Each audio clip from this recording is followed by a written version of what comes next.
this lecture, I would like to spread some light in the concept that actually erupts in the recent situation. And you know that India becomes the fourth largest economy in the world, and just crossing the Japan.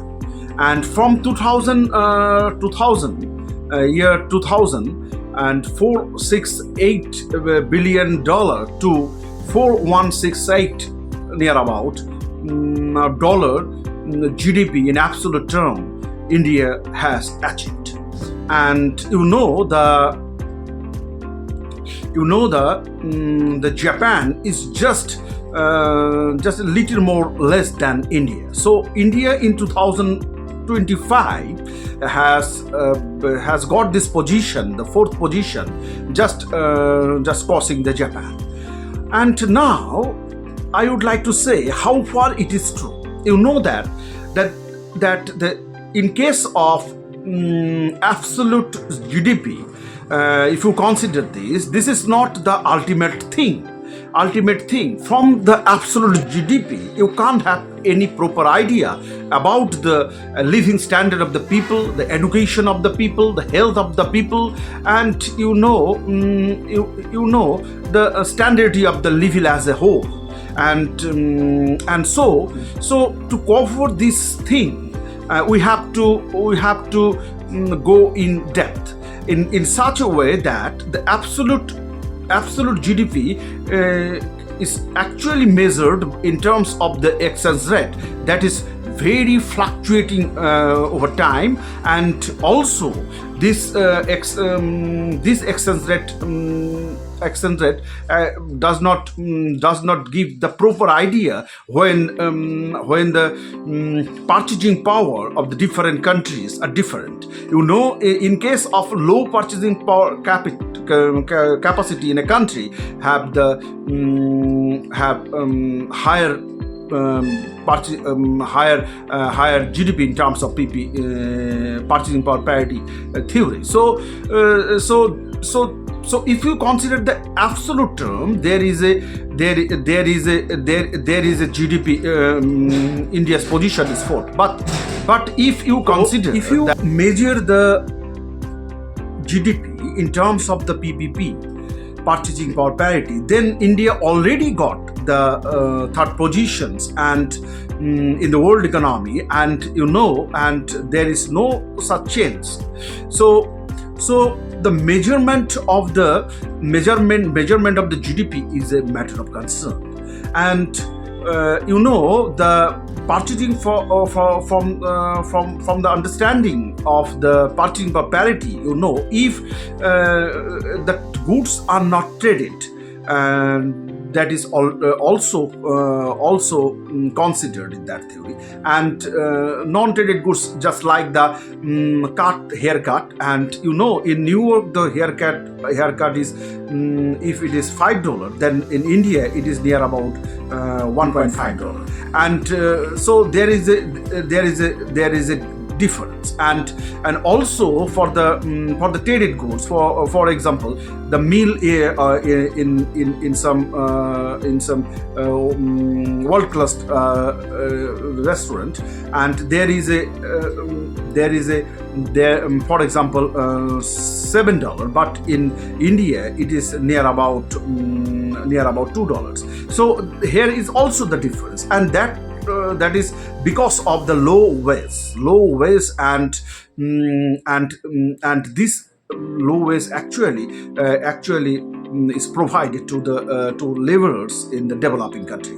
So this is the thing, but how far the standard of living actually has been increasing in India, and what is the position if you consider the per capita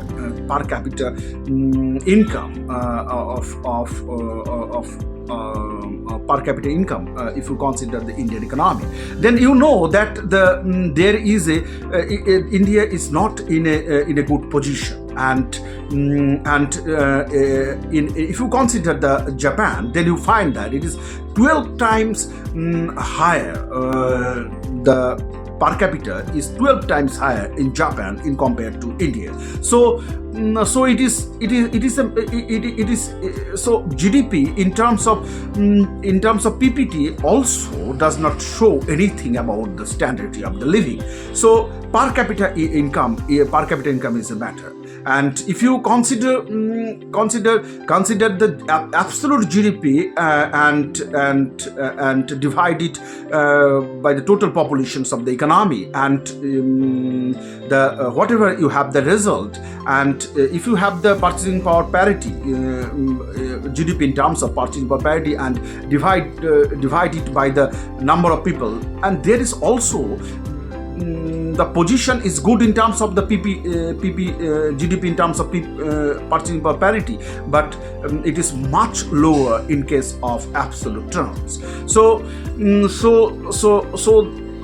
the position is not good, you know. And if you consider the agriculture sector, then you find a major percentage of the people depends on the agriculture sector. And also you can find the formal service sector.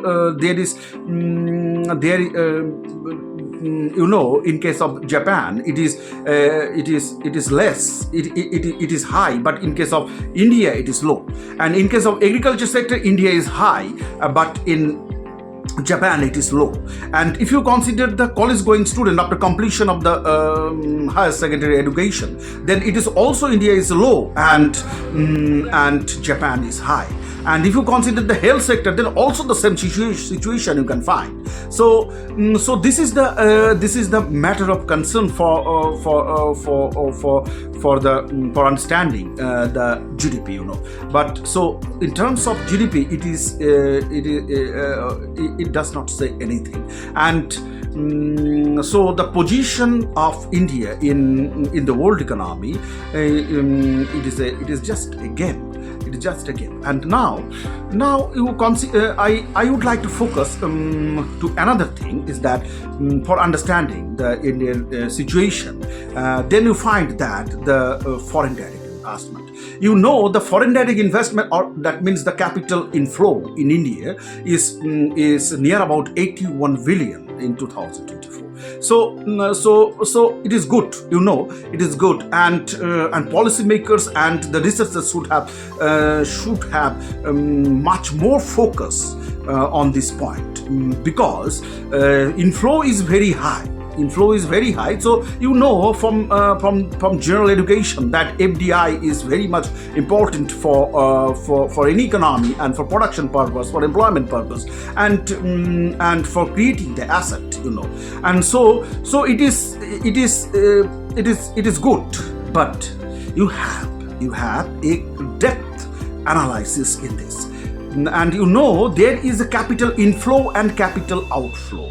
And if you consider the Singapore and Mauritius, then you find that the capital inflow and outflow from these two countries in India is very high. And here is the matter of concern, and there is a correlation between the inflow of FDI and outflow of FDI. So inflow and outflow of FDI, if there is a correlation, then you can find the money is not, foreign direct investment is not used for creating the asset in the economy, or for production purpose, or anything else in that sense, for getting the arbitrage benefit of the tax. You know, for example, you can understand it's very well that if the US try to invest in India, and there is a relation between India and the Mauritius, that if Mauritius invest in India,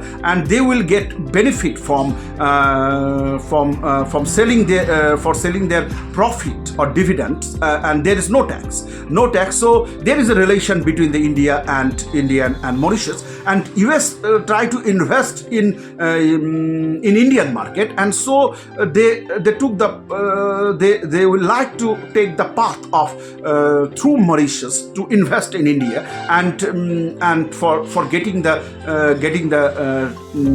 tax advantages. So Mauritius will not be benefited in this investment, because they are used as a Mauritius is used as a platform for investment. So here is a matter of concern for the Indian economy, that foreign direct investments mostly used for this purpose, and there is a correlation between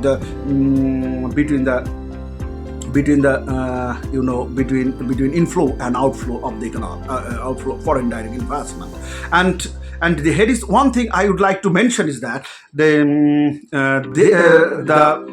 PE and you can say the private equity and venture capital, and this type of investment is much more higher in India, and it has increased from near about 12% in 2019 to 2014, near about 17%, from 12% to 17%. And this type of investment, the PE and venture capital, is lessly regulated. When there is a boom in the stock market, they are investing in they sell their stocks and get the benefit and go out from the market. And so this type of things actually has been happening in India nowadays. And there is a if you consider the net FDI,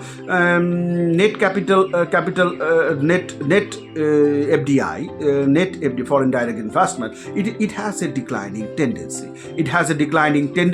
And so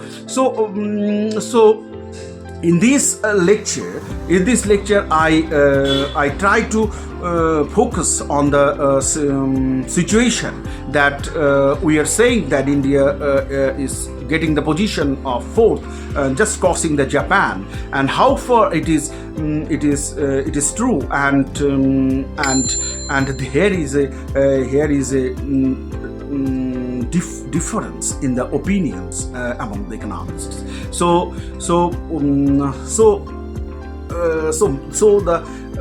the matter of concern is that the India is used as a conduit for foreign investment. So I hope the policymakers will look into this matter, and the researchers also